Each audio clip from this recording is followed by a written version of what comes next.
네, 문재인 대통령이 청와대 경제라인의 핵심 참모진을 교체했습니다. 김수현 전 정책실장 후임에는 김상조 공정거래위원장을, 또 윤종원 전 경제수석 자리에는 이호승 기획재정부 1차관을 임명했습니다. 이번 인사는 여러모로 파격적이라는 평가를 받고 있습니다. 일단 경제라인의 핵심 참모라고 할 수 있는 정책실장과 경제수석을 동시에 교체한 것도 의외지만, 무엇보다 이 두 사람 모두 임명된 지 1년이 채 안 된 상황에서 자리를 내려놓는 것도 예상하지 못한 인사였습니다. 물론 김수현 전 실장은 근무 기간만 따진다면 사회수석부터 2년이 넘긴 했습니다.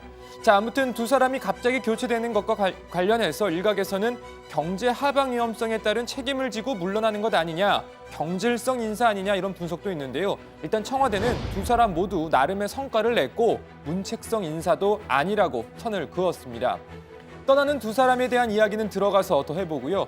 새로 오는 두 사람 이야기도 잠깐 해보겠습니다. 우선 김상조 실장, 한때 재벌 저격수로 이름을 알렸는데요. 참여연대 경제개혁센터 소장을 지냈고요. 또 문재인 정부 초대 공정거래위원장을 맡았습니다. 김상조 정책실장은 문재인 정부 경제정책 핵심 기조 중 한 축인 공정경제의 상징과도 같은 인물이죠. 김상조 실장은 그동안 공정경제에 대한 의지, 이렇게 강조해왔습니다.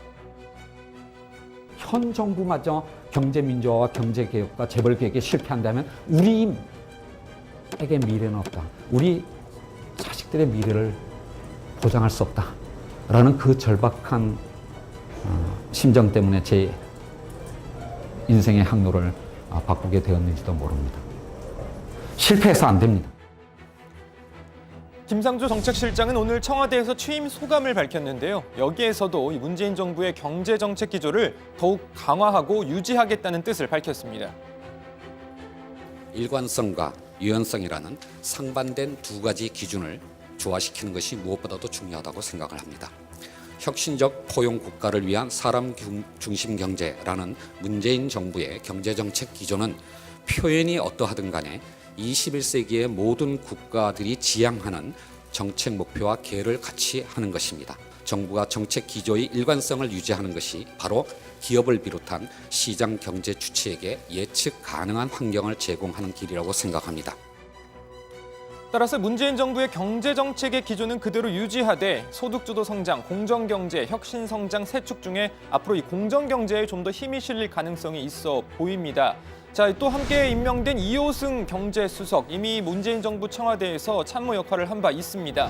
행정고시 출신의 정통 관료로 기재부 경제정책국장, 또 청와대 일자리기획비서관 등을 거쳐 기재부 1차관으로 일해왔습니다. 그리고 6개월여 만에 다시 청와대로 돌아왔습니다.